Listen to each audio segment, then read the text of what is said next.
Desde el 12 de noviembre de 1806, con la llegada de refuerzos británicos a Maldonado, el Cabildo de Montevideo había estado pidiendo ayuda a Buenos Aires. El 18 de enero, tras la victoria de Oixmuti frente a Sobremonte, la ciudad realizó un nuevo pedido de auxilio, reclamando 2.000 soldados para su defensa. El día 24 zarpó de Buenos Aires una avanzada de 500 hombres, comandado por Pedro de Arce. Esta sería seguida, unos días más tarde, por otros 1.500 hombres dirigidos por Liniers. El 26, Arce llegó a las proximidades de Colonia, donde encontró que no se había realizado ningún preparativo para recibirlo. Esto obligó al contingente a avanzar a pie hasta Rosario, donde un mensajero ordenó que las tropas se reunieran con Sobremonte. Arce decidió ignorar al virrey y continuar hacia Montevideo, a donde llegó el 1 de febrero tras cruzar la bahía, único punto de acceso libre a la ciudad. La expedición de Liniers zarpó el día 29, llegando a Conchillas el 30. Tampoco en este caso hubo preparativos para recibir a las tropas. Sobremonte, quien tenía noticias de la llegada de la expedición, decidió no proveer ayuda y protestó enérgicamente por el accionar de la audiencia, que había decidido ignorar su autoridad, llegando al punto de ordenarle a Liniers que desobedeciera cualquier orden del virrey. Por su parte, Liniers no tuvo más remedio que iniciar su marcha a pie hacia Montevideo con la esperanza de llegar a la ciudad antes de que comenzara el asalto británico. Mientras tanto, Auchmuty también sentía la presión del tiempo. Montevideo era una ciudad difícil de sitiar, dado que su lecho rocoso hacía imposible el cavar trincheras y galerías subterráneas para volar las murallas. Tampoco era posible rodearla por completo. Los británicos controlaban los accesos terrestres, pero con sus 147 piezas de artillería, los españoles controlaban completamente la bahía. Esto permitía reaprovisionar la ciudad desde el otro lado sin grandes riesgos. La poca cantidad de pólvora con la que contaban los británicos empeoraba aún más su situación. Auchmuty intentó primero tomar la ciudad por bombardeo. Su excelente relación con el almirante Stirling aseguró su total cooperación. No solo se atacó la ciudad desde los barcos, sino que el almirante hizo desembarcar su artillería más pesada y puso a casi todos sus marineros a disposición del ejército. El día 23 se encontraba lista la primera batería con 2 cañones de 24 libras.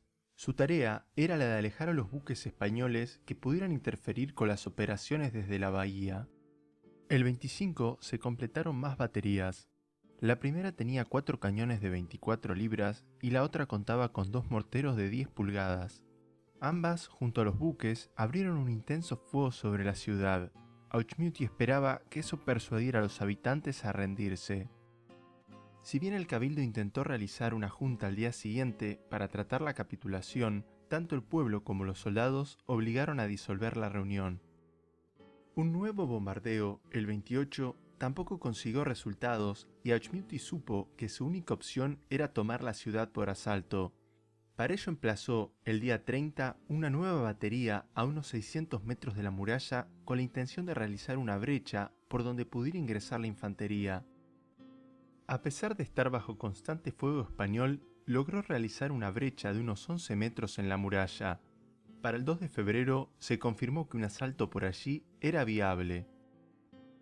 Auchmuty ordenó preparar el asalto cuanto antes. Si bien sabía que la operación sería por demás sangrienta, la noticia de la inminente llegada de los refuerzos de Liniers no le dio la posibilidad de esperar más tiempo. Se intimó la rendición de la ciudad por última vez y ante la falta de respuesta se fijó el asalto para la madrugada del 3 de febrero. El general sabía que si el asalto fallaba, sus fuerzas deberían retirarse bajo una situación desfavorable y abandonar por completo el Río de la Plata. Se colocó al general Gore Brown al mando del asalto. Al frente del ataque se encontraban 3 regimientos de rifleros del 95º, el 38º regimiento, un batallón ligero de cazadores y otro de granaderos, ambos formados con elementos de diferentes compañías. Los regimientos 40º y 87º quedaron como apoyo, mientras que el resto del ejército y los marineros desembarcados constituyeron la reserva. Mientras tanto, los defensores taparon la brecha con cueros secos y cebo, confiados de que un asalto por allí sería impracticable. Las recién llegadas tropas de Arce montaron guardia aquella noche mientras su comandante y el gobernador Huidobro fueron a dormir. Estaban seguros de que aquella sería una noche tranquila. Aproximadamente a las 3:30 de la madrugada se dio la orden de comenzar el ataque. La avanzada británica fue descubierta cuando ya se encontraba a metros de la muralla y recibió un nutrido fuego de mosquete y artillería de los defensores. La oscuridad hizo difícil a las tropas encontrar la brecha, lo que dejó a los hombres 15 minutos bajo un fuego devastador. Los primeros oficiales británicos en penetrar cayeron muertos bajo el fuego de los defensores, y desde ese momento la mayoría de los combates se desarrollaron con bayonetas en acciones cuerpo a cuerpo. Las compañías del 95º, al ver el río bajo, decidieron evitar la brecha, rodear el cubo sur y escalar la muralla. Por su parte, el 87º, en vista del inicio del asalto, decidió no esperar y escalar la muralla para abrir el portón norte.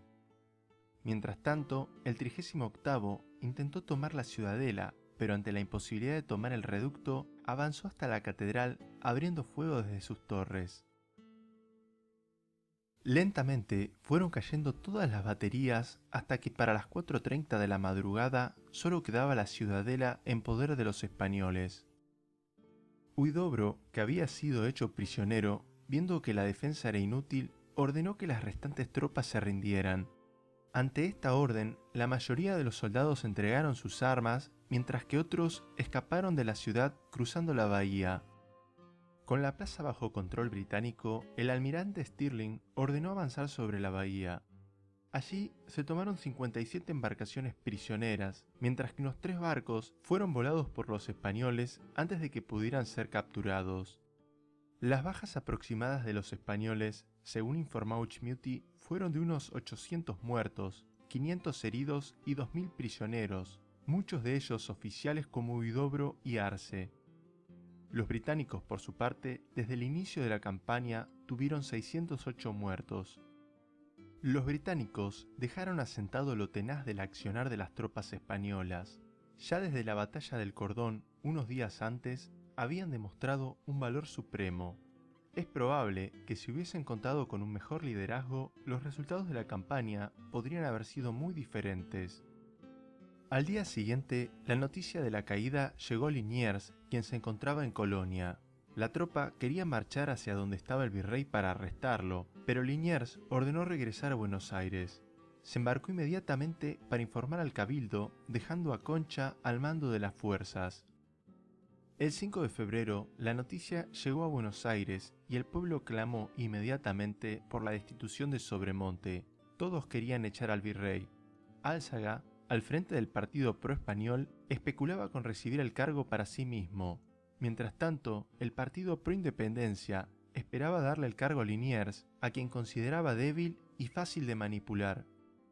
El 10 de febrero, un congreso compuesto por la audiencia, el cabildo, el obispo, el consulado, Liniers, los jefes militares y algunos vecinos, decidió suspender a Sobremonte y arrestarlo.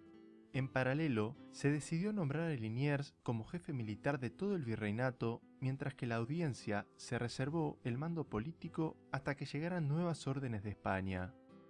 El virrey fue arrestado por una comisión el 17 de febrero sin que opusiera ninguna resistencia. El 20 llegó a Buenos Aires, donde fue recluido en una casa de convalecencia cerca de la actual Plaza Constitución. Allí permaneció hasta 1809, cuando fue embarcado para regresar a España.